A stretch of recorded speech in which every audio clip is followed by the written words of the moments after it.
So 1782 was an amazing moment in American history and a very propitious moment for the founding of a new college, or indeed a new anything. The United States was only 6 years old, but independence itself, as an established fact, was really just a few months old. So the great victory had been won at Yorktown towards the end of 1781. The war wasn't officially over. The armies were still actually camped out in the field, but everybody knew that America was on its way to independence very quickly.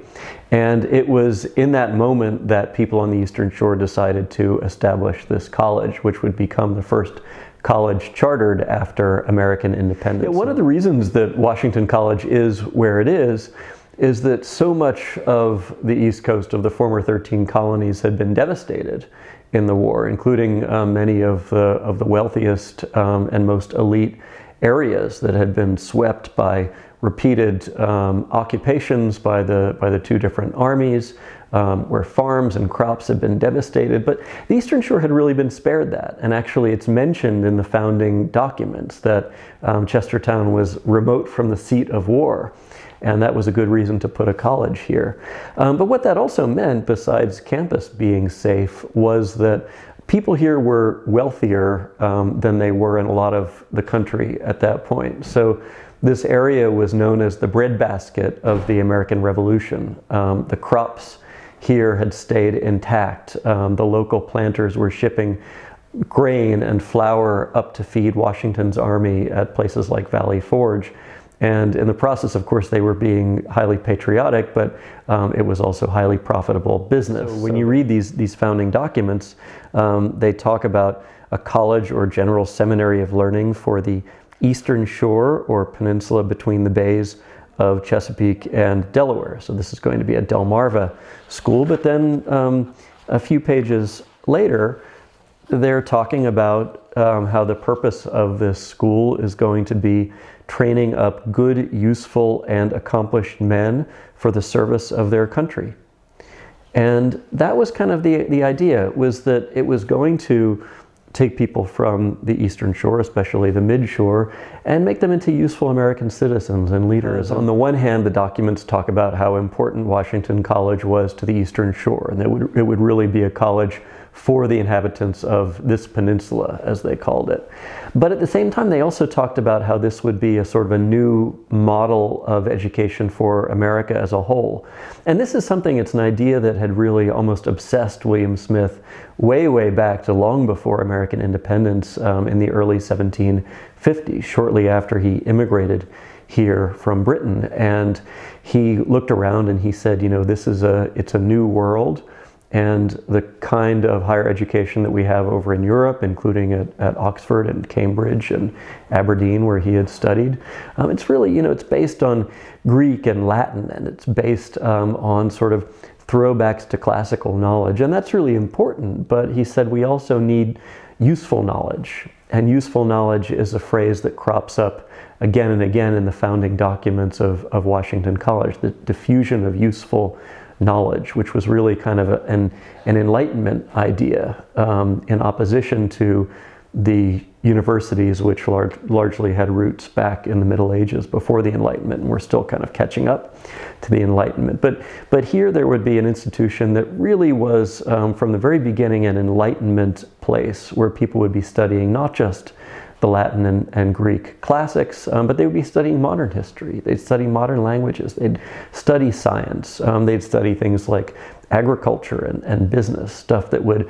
help them in, you know, what today we would call the real world, although I hate that term because college is also the real world. But at that point, they were thinking about how to make this institution useful to the country. If you look at the lists of subscribers who William Smith had originally contributing to establish the college, he was going up and down all the counties of the Eastern Shore of Maryland and even down into the Eastern Shore of Virginia and rustling up support, which when you think of how much more distant these places were in those days, it's really especially impressive. So, you know, in Kent County, they raised about 1,500 pounds, which was a whole lot of money at that point. But in Queen Anne's County, they raised £1,000, and in Talbot County they raised almost £1,000. And I think that shows how far that sense of investment really went.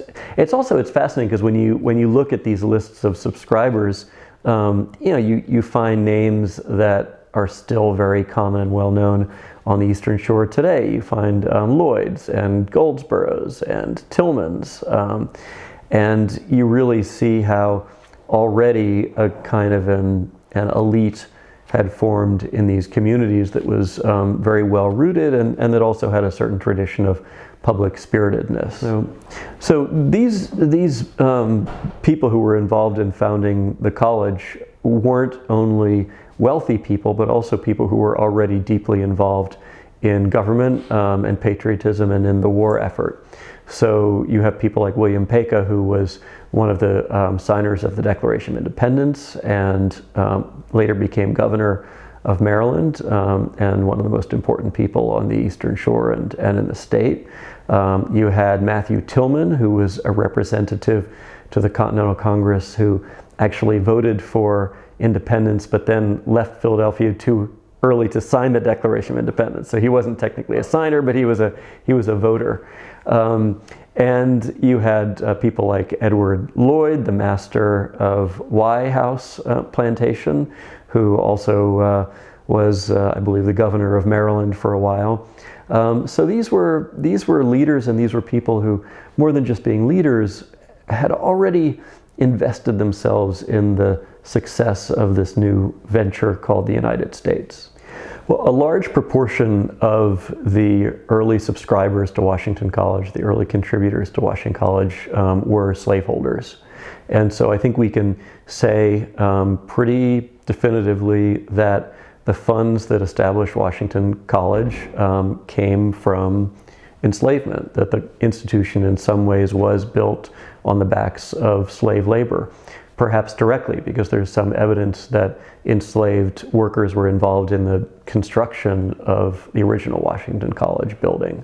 But one of the things that's really intriguing for me about slavery and the early history of the school is that there's a notebook in the Washington College archives that belonged to William Smith, and that's full of his sort of random scribblings about this thing and that. And in part of the book, there are his plans for the 1788 Washington College commencement. And he is writing down the sort of order of exercises. And he's listing that there's going to be a Latin oration, and there will be an English oration. And then he says, debate upon slavery. Wow. So that was an actual part of the official commencement ceremonies in 1788, which was an incredibly unusual and kind of gutsy thing to do in the midst of a slaveholding community where almost half of the population were enslaved African Americans.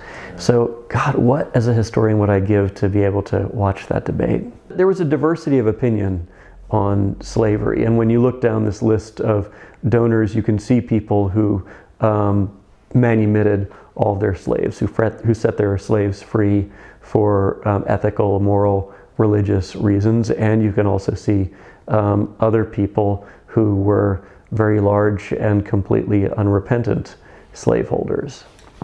So the founding documents of Washington College are really lovely, and they use some of the same kind of stirring and extravagant and passionate language that you find in some of the documents of the founding of America. And one of my favorite passages is where William Smith writes, "We must attend to the rising generation. The souls of our youth must be nursed up to the love of liberty and knowledge, for liberty will not deign to dwell, but where her fair companion knowledge flourishes by her side." Oh, isn't that great? that is so great. Yeah. I hope we live up to that now. Yeah.